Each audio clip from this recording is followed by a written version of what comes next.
Bhaktir Bhavati Naishtiki. Reading from Srimad Bhagavatam, Canto 9, Chapter 18. King Yayati regains his youth. Text 17 through 21.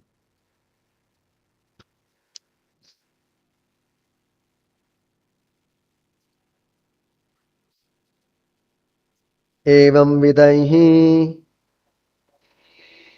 su parushaihi. Evam vidai su parushaihi. Kshiptva acharya sutam statim. Kshiptva acharya sutam satim. Sharmishta Prakshipat Kupe Sharmishta Prakshipat Kupe Vasaha Cha Adhaya Manyuna Vasaschadhaya Manyuna Evam Vidai Suparushai Kshiptvacharya Sutam Satim Sharmishta Prakshipat Kupe Vasas Va Vasaschadhaya Manyuna Evam Vidai Suparushai Kshiptvacharya Sutam Satim Sharmishta Prakshipat Kupe Vasaschadhaya Manyuna.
Evam Vidaihi such Suparushaihi by unkind words Kshiptva after chastising Acharya Sutam the daughter of Shukracharya Satim Devayani Sharmishta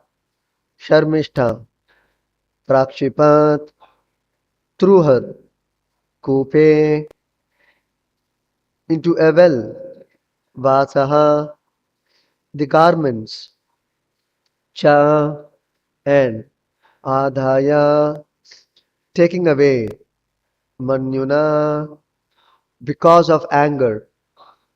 Translation by His Divine Grace Srila Bhayacharana Arvinda Bhakti Vedanta Swami Srila Prabhupada Ki Jai. Translation. Using such unkind words, Sharmishta rebuked Devayani, the daughter of Shukracharya. In anger, she took away Devayani's garments and threw Devayani into a well. Can you repeat the translation? Using such unkind words, Sharmishta rebuked Devayani, the daughter of Shukracharya. In anger, she took away Devayani's garments and threw Devayani into a well. Text 18. I will read the following texts myself. तस्यां गतायां स्वगृहं ययातिर्मृगयां चरन् प्राप्तो यदृच्छया कूपे जलार्थी तां ददर्श हा. After throwing Devayani into the well, Sharmishta went home. Meanwhile, King Yayati, while engaged in a hunting excursion, went to the well to drink water and by chance saw Devayani. Text 19. दत्वा स्वम् उत्तरं वासस्तस्यै राजा विवाससे गृहीत्वा पानिना पानिम् उज्जहार दयापरः. Seeing Devayani naked in the well, King Yayati immediately gave her his upper cloth. Being very kind to her, he caught her hand with his own and lifted her out. Texts 20 and 21. Tam Veeram Ahushana Ahushanasi Prema Nirbharaya Gira Rajam Stvaya Grihito Me Pani Para Puranjaya Hastagraho Paroma Bhut Grihitaya Stvaya Hime Esha Isha Krito Veera Sambandho Nauna Paurushaha. Translation and purport by Srila Prabhupada. Jai Srila Prabhupada. With words saturated with love and affection, Devayani said to King Yayati, O great hero, O king, conqueror of the cities of your enemies, by accepting my hand, you have accepted me as your married wife. Let me not be touched by others, for our relationship as husband and wife has been made possible by providence, not by any human being. Purport. While taking Devyani out of the well, King Yayati must certainly have appreciated her youthful beauty, and therefore he might have asked her which caste she belonged to. Thus, Devyani would have immediately replied, We are already married because you have accepted my hand. Uniting the hands of the bride and the bridegroom is a system perpetually existing in all societies. Therefore, as soon as Yayati accepted Devayani's hand, they could be regarded as married. Because Devayani was enamored with the hero Yayati, she requested him not to change his mind and let another come to marry her. Thus ends the Bhaktivedanta purport and translations to Canto 9, Chapter 18, texts 17 through 21. ओमज्ञानतिमिरान्धस्य ज्ञानाञ्जनशलाकया चक्षुरुन्मीलितं येन तस्मै श्रीगुरवे नमः. नमः ॐ विष्णुपादाय कृष्णपृष्ठाय भूतले श्रीमते भक्तिवेदान्तस्वामिनिति नामिने. नमस्ते सारस्वते देवे गौरवाणि प्रचारिणे निर्विशेषशून्यवादी पाश्चात्यदेशतारिणे. जय श्री कृष्ण चैतन्य प्रभु नित्यानंद श्री अद्वैत गदाधर श्रीवासदि गौर भक्त वृंद. हरे कृष्णा कृष्ण कृष्ण हरे हरे, हरे Ram Ram Ram Hare Hare.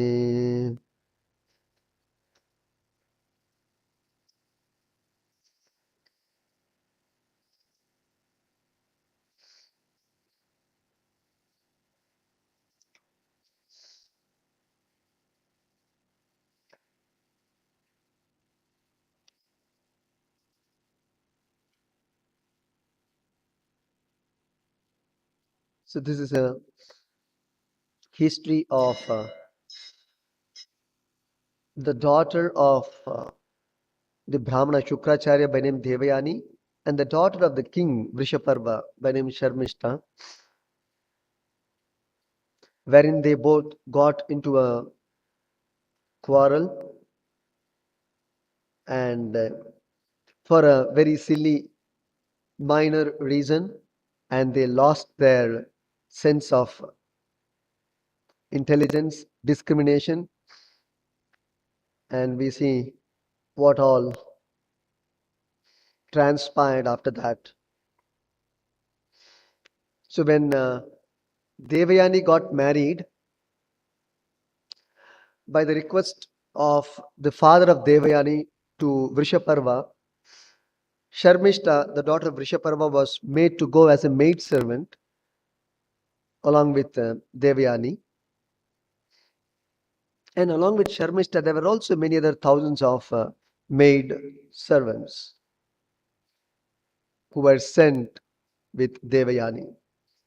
So one day, when Devayani, Sharmishta, and all Devayani's assistants had gone to a bank to to to a reservoir, to a bank of a reservoir of water, so they were enjoying time in the waters, and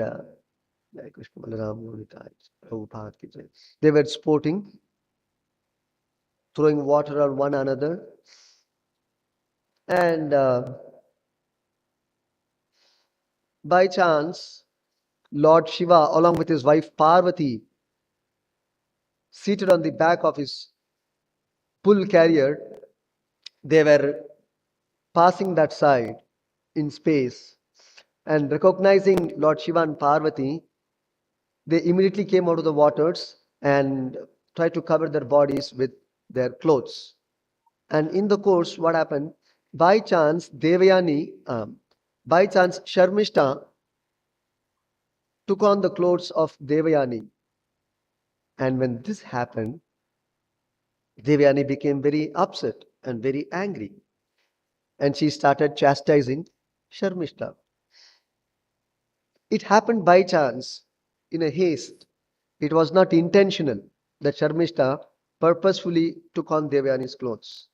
But Devayani, not having the patience to understand the situation, assumed herself that Sharmishta had uh, purposely taken her clothes, and therefore she started chastising her, saying that you are like a dog snatching clarified butter meant for use in sacrifice.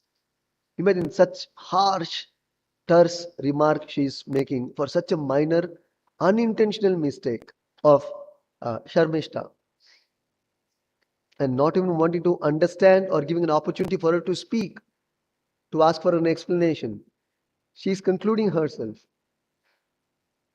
And we can just see in text number, this was text number 11, then text 12 to 14, she went on to tell that Devyani is telling Sharmishta, we are among the qualified Brahmanas and who are accepted as the face of the Supreme Lord.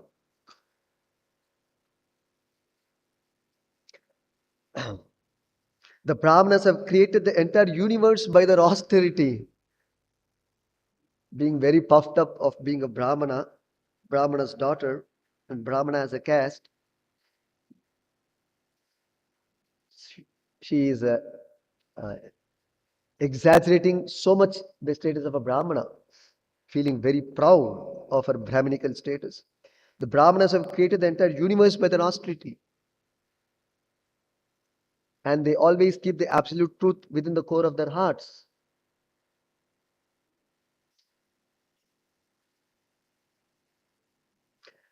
Within this world, they are the only worshipable objects, and they are offered praise and worshipped even by great devatas and even by the Supreme Personality of Godhead.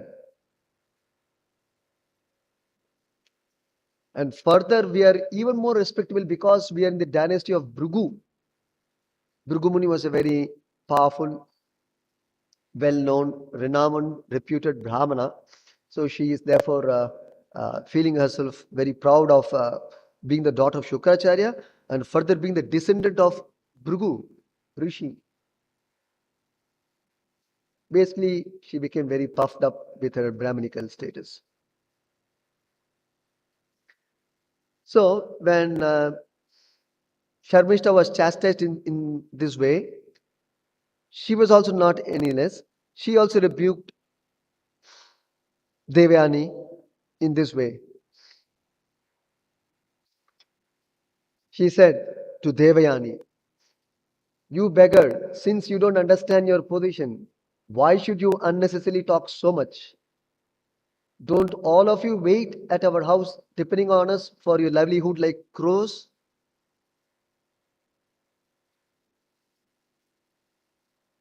Actually, the way the Varnashrama system is made is such that there is interdependency on all the castes. So the Brahmanas depend on the Kshatriyas for a certain thing, and the Kshatriyas also depend on the Brahmanas. So the Brahmanas depend on the Kshatriyas for their maintenance, and the Kshatriyas depend on the Brahmanas for good advice. Of course, the Brahmanas are dependent on the Kshatriyas not as an obligation. They are trained to remain independent. They're trained to remain independent. They expect protection of Brahminical culture, Vedic culture from the kings. And the kings, Prabhupada says one place, the kings used to get free advice, the best kind of advice for the state at no cost. That means free, because Brahmanas don't charge. Therefore, because of their very high enlightenment austerity, they are cared for by the other three classes in the society. Actually, especially the Kshatriyas and the Vaishyas. So they would take care of the Brahmanas because their needs are very, very limited. Their needs are very limited. They live a very, very simple life. Prabhupada said about even uh, centuries back, even Chanakya Pandit, great Brahmanas, they lived in a very simple hut, cottage.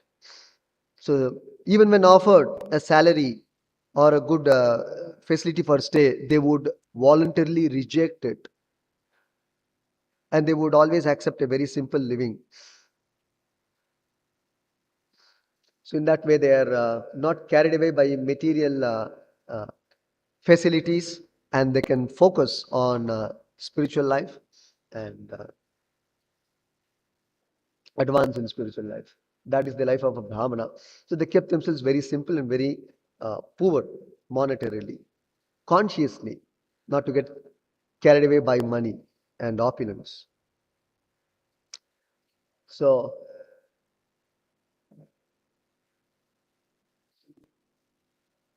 so Sharmishta rebuked Devayani, and in anger she took away Devayani's garments and threw Devayani into a well. So she was also reactive. So, throwing Devayani into the well, she went back to home. At that time, Maharaja Yayati happened to come that side and saw Devayani in the well. Actually, he came to drink water because he came for a hunting excursion. And by chance, he saw Devayani. And then he gave her a hand and lifted her up. And he also provided her uh, with his upper cloth so that she can cover her body because she was naked.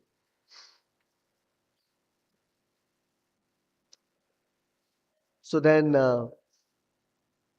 Devayani, with love and affection, she spoke to Yayati saying that because you have uh, accepted my hand, actually he gave his hand to lift her up out of the well.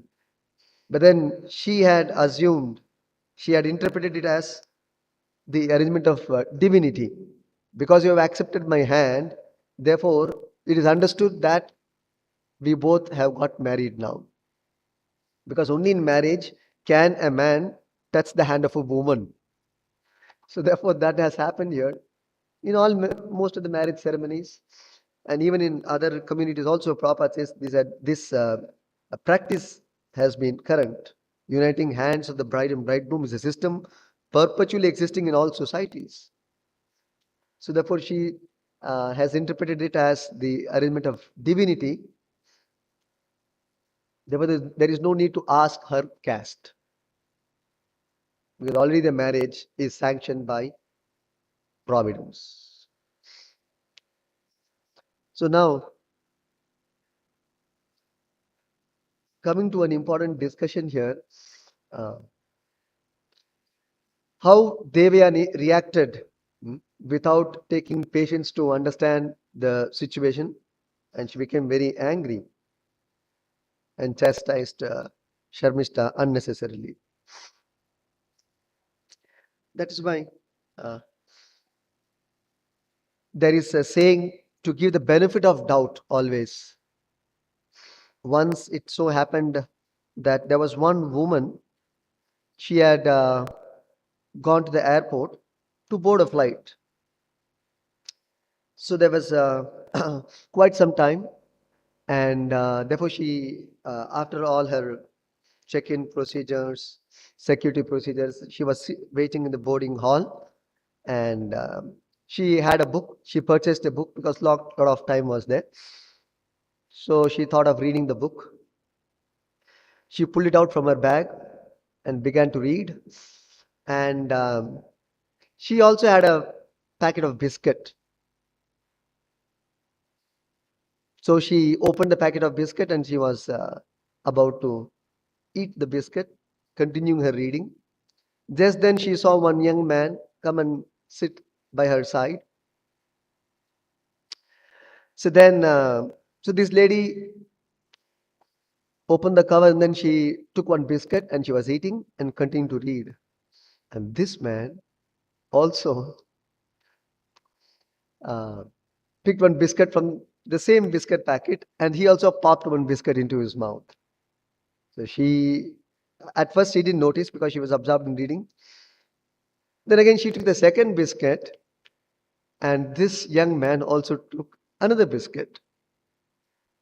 This time she noticed.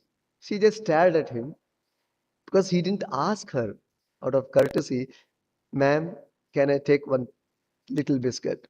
He didn't ask. So he started eating without asking.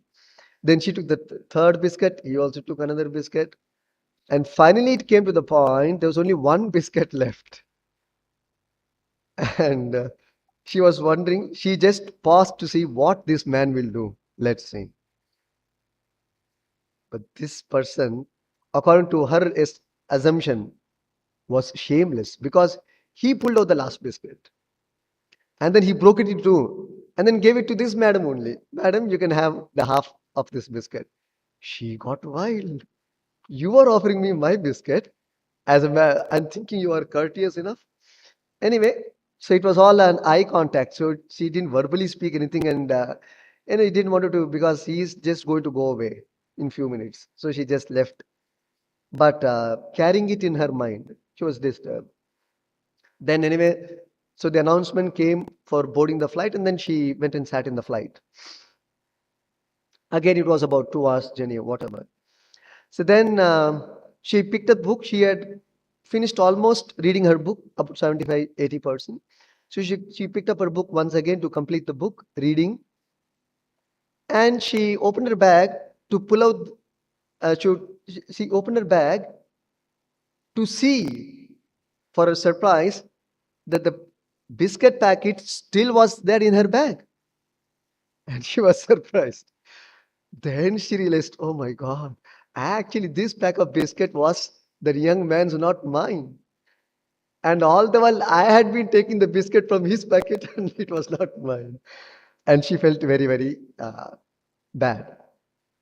Actually, I was discourteous while thinking that he was discourteous.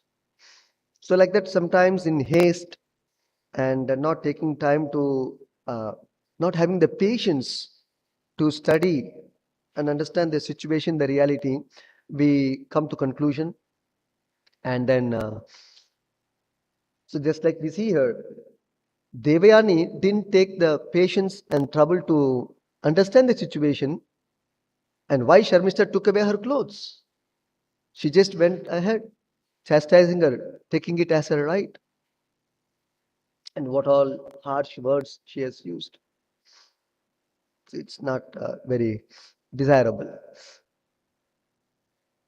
for a Kshatriya, for a Brahmana's daughter. So the problem with anger is we fail to seek solutions. And ultimately, we will not benefit the situation neither for oneself nor to the other. This is where we will end up with because of continuing to retain one's anger. Anger is natural, it will keep coming up now and then. But then, how do we deal with anger is an important point. You cannot stop becoming angry. It is so long this body is there, anger is natural. So we should seek solutions. Now, Devyani became emotionally affected. This is another important point to note here. When one is emotionally affected, it is very difficult to analyze the situation objectively, nor one will have the patience to understand the situation. Therefore, one should not become emotionally affected. But that requires a lot of training and sadhana, not to become emotionally affected, because you will lose your sense of discrimination at that point. We might have experienced when you're emotionally disturbed. See, disturbed is one thing, adding emotions to the disturbance is another thing. It aggravates the situation. And you feel very, very personal and very depressed. You are at the receiving end, irrespective of the situation. So we should not get emotionally affected. That is why generally, whenever there's a conflict between two parties, sometimes the conflict is in our own mind. Generally, when there is a conflict, a mediation is called upon because he has no interest in both the parties, number one. Number two, he is not affected emotionally by what's transpiring between both the parties. So he can think soberly, analytically, objectively, and pass on his judgment for their consideration. This is a common practice even in the present world. Of course, when one is spiritually advanced, it's a different situation. He doesn't get emotionally affected, but otherwise. So one should analyze the situation impartially, objectively, so that the truth is known. Truth comes out.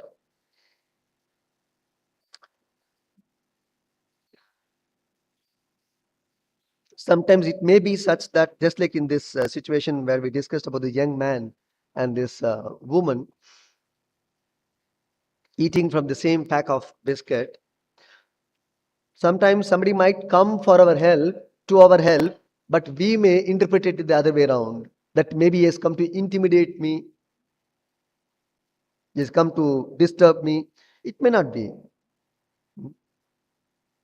So the person might have come to help, but we may fail to see that. So that's why this unbiased vision is very important. And ultimately, what we will end up by continuing to uh, retain our anger, we will actually lose friends and create only enemies. Then no one will come forward to help us. And the state of anger actually is an insecure position which one goes through, one feels. That's why he is exhibiting his anger. When somebody is angry, actually he's feeling insecurity within himself. But that is not understood most of the times. It looks like he is justified, but actually he is feeling very insecure.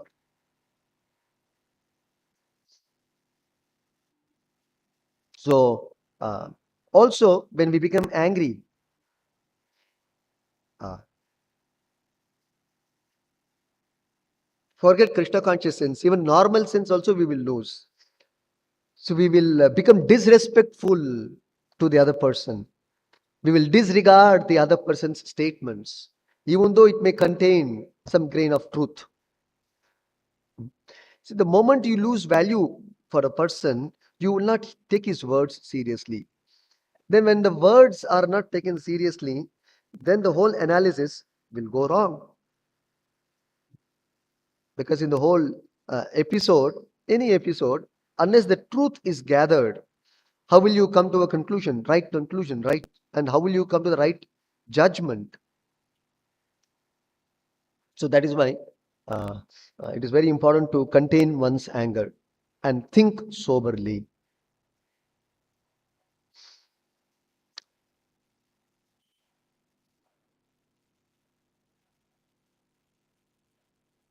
Bhagavad Gita offers a very nice solution in controlling anger. Actually, by uh, uh, developing one's Krishna consciousness, all these qualities of lust, anger, greed will subside in the course of time. Uh, as we advance spiritually, as we uh, become aware of our spiritual identity, the material identity subsides. These are all this lust, greed, anger. These are all exhibitions and manifestations of one's bodily identity. The more we are bodily conscious, the more these qualities are manifest. The more we become spiritually conscious, these things will subside and eventually come to the turn to the point of zero. The material lust, material anger, I mean to say, will touch the point of zero. So when one becomes spiritually elevated, then one can give up these uh, cardinal passions. Otherwise, it's very difficult to give up. It will come up time and again. One will be affected because three modes are always uh, piercing us. It's always uh, uh, affecting us, and by the kind of mode which is influencing us, we act. So this Sattva especially Rajoguna, Tamaguna is always acting on us. So you can never give up anger, lust, greed until you overcome the modes, which is possible only by Krishna consciousness. Practice and no other practice, including yoga. Not possible. There are many yogis who have failed to control their anger, control their lust, and Bhagavatam is a literature which gives many such examples of even great persons, great yogis, great tapasvis having fallen prey to anger, lust, etc. Many examples. Durvasa Muni gave way to anger. Saubhari Muni gave way to lust.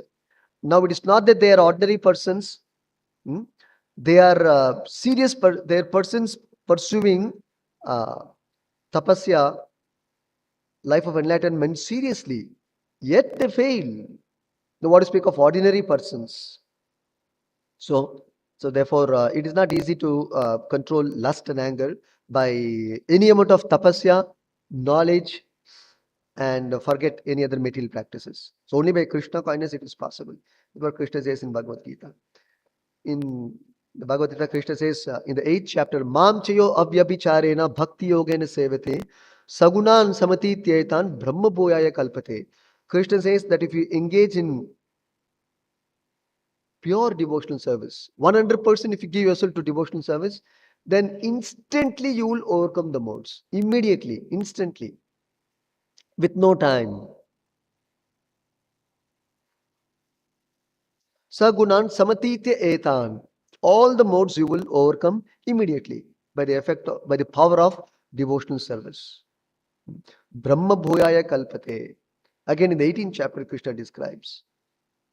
Brahma bhuta prasannatma na shochiti na kankshati samasarveshu bhuteshu mad bhaktim labate param. Brahma bhuta prasannatma. When you come to the Krishna conscious platform, you immediately transcend the position of lamentation and uh, hankering. You will transcend lamentation and hankering and come to the Brahma Bhuta or a transcendental state of neutrality.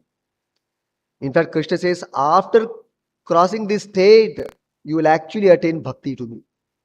That means one who is already situated in the platform of bhakti or devotion service has already conquered anger, lust, greed. Because only after conquering anger, lust, greed, you can actually become a bhakta. Otherwise, actually, you cannot become a bhakta. So to become bhakta actually means to overcome the state of anger, greed, lust.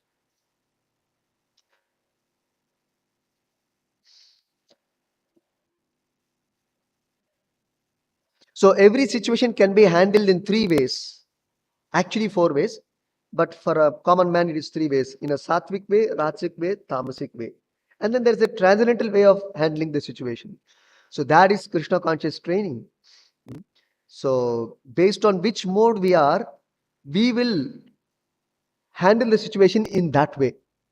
If you are a sattvic person, if your consciousness is sattvic, you will handle the situation, analyze the situation, come up with solutions which are sattvic in nature.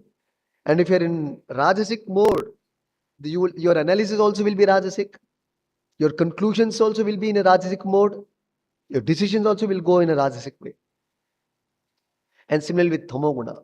But when one is in transcendental state, then the entire analysis will be in a transcendental way.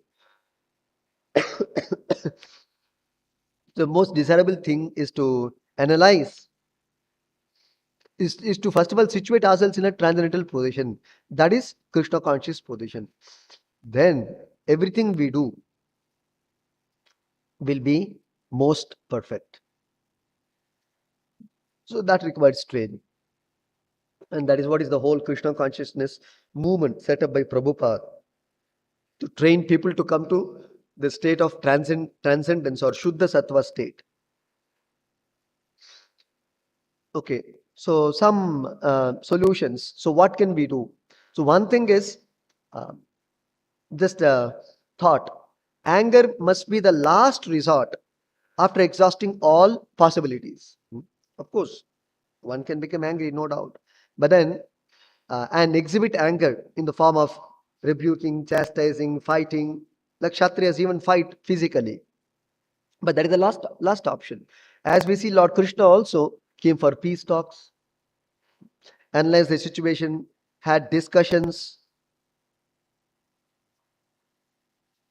talking about a lot of possibilities to avoid war. But when war was inevitable as a last option, war was declared by the Pandavas to the Kauravas. So we can take even from the Mahabharata example, anger must be the last option. Like we have Sama, Veda, and Danda. See, Danda is a kind of exhibition of anger, but that is last. Sama, Veda, Danda. As much possible, there must be mediation, there must be compromise. And doesn't work, then there must be some give and take. Okay, you get some benefit, I get some benefit. It's a kind of win-win situation. That also doesn't work, then Danda has to be applied. You still can't go on the mode of Veda or Sama because those levels you already crossed. And still you go back to the same, the opponent is not going to keep quiet. So one has to get into mode of fight if required. That is the last option. Also, one should remember every this one solution. The second one, how we can handle is we should always be conscious and alert that every jiva is part and parcel of Krishna. So we should not lose respect towards every jiva. Then you can, to a good extent, control anger and the force of words coming from your mouth. Because if you respect every jiva as part and parcel of the Lord, then very consciously you will apply this anger as needed. Because sometimes it is needed. It's not that you can be away with anger, as I said. There is a need for everything, but in the right way, in the right earnestness. It has to be rightly applied. So that requires a lot of gravity and sobriety. Only a Krishna conscious person can expertly handle these things. So first of all, one should see the jiva as part and parcel of the Lord and give up hatred and this likes and dislikes business, which Prahlad Maharaj says that Prahlad Maharaj says in one verse, he disliked this concept of friend and enemy. Because when Shanda Amarka, politics means you must discriminate, you must create friends and create enemies. That's politics. The Prahlad, so he was being taught by Shanda Amarka in that way. But then he said, no, I don't like your teaching because you are teaching me to create friends and enemies. So that is not a good teaching, good lesson which you're teaching me. So I don't accept your teaching. Directly he rejected. So this idea of friend and enemy is actually arising from a bodily concept of life. And the devotee is expected to live out of the bodily concept of life. Our whole sadhana is that. And again, we are getting stuck in the bodily concept. My friends, my enemies. I like him, I don't like him. So our likes, dislikes. So we have to overcome this. So Prabhupada said, on the other hand, our movement is meant to develop love for the Lord, and through the Lord, in Krishna consciousness, love, develop love towards every jiva, every part and parcel of Krishna. So how are we practicing this? If you're constantly in tussle with somebody, constantly perceiving negative about somebody, so it is not possible to become a devotee then.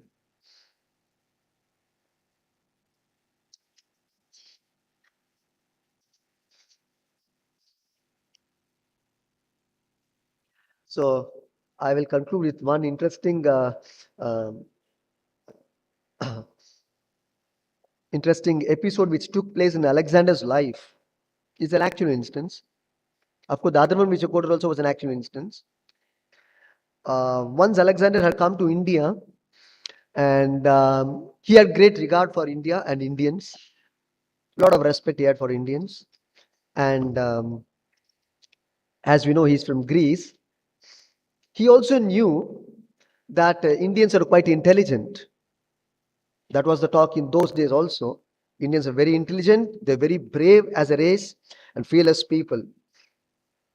So he wanted to make friends with them. So he came to India once, and then he also heard that in India there are a lot of yogis, and they were very curious to know about yogis.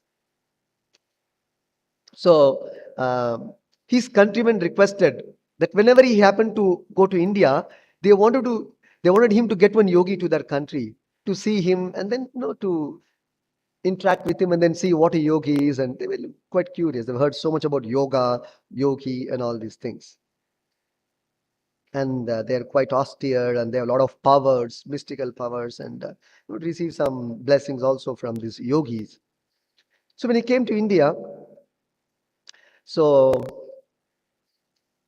he spent some time, and then he got to know the yogis are dwelling in the forest. So he went to a forest, and of course, obviously, he met a yogi there in the forest, and he began a conversation.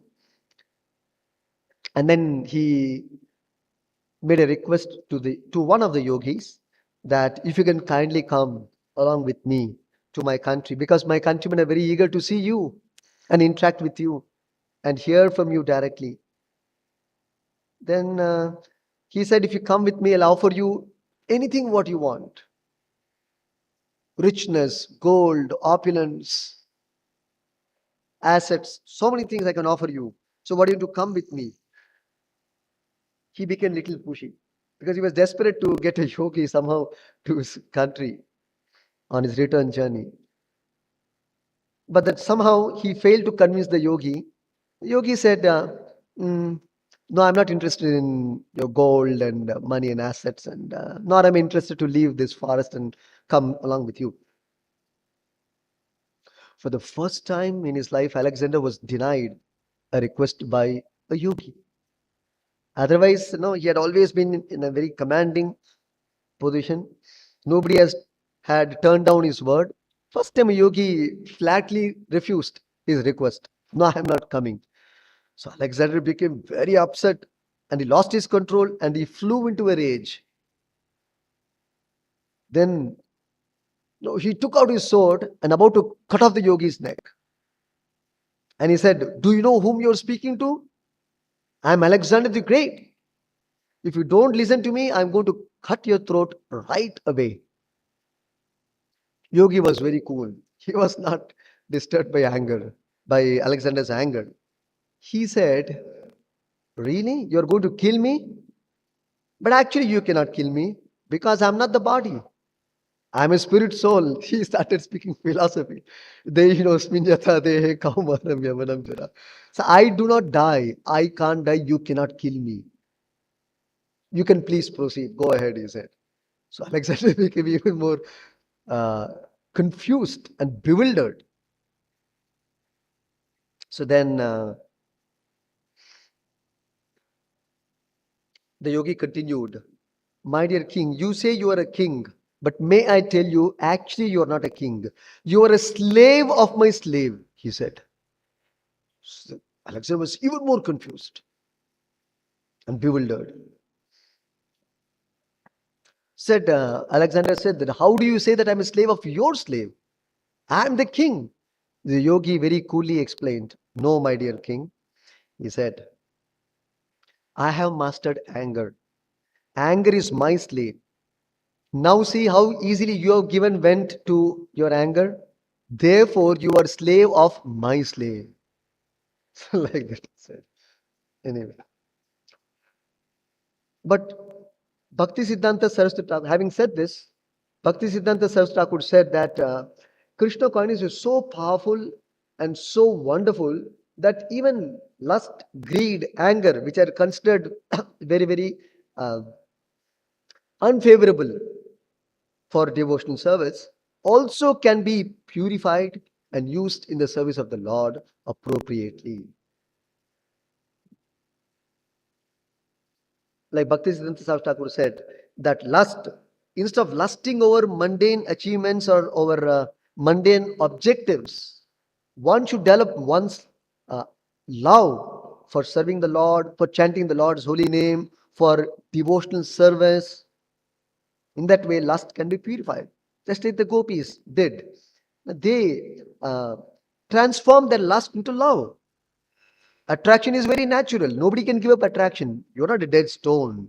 To have feelings of attraction is natural. But when one can turn one's attraction towards Krishna, that is the perfection of uh, uh, attraction. And then lust becomes purified, shows its purified form of love. And anger can be used in sometimes in putting people on the right track. Sometimes people may take us for granted. Therefore, under those circumstances, anger must be applied.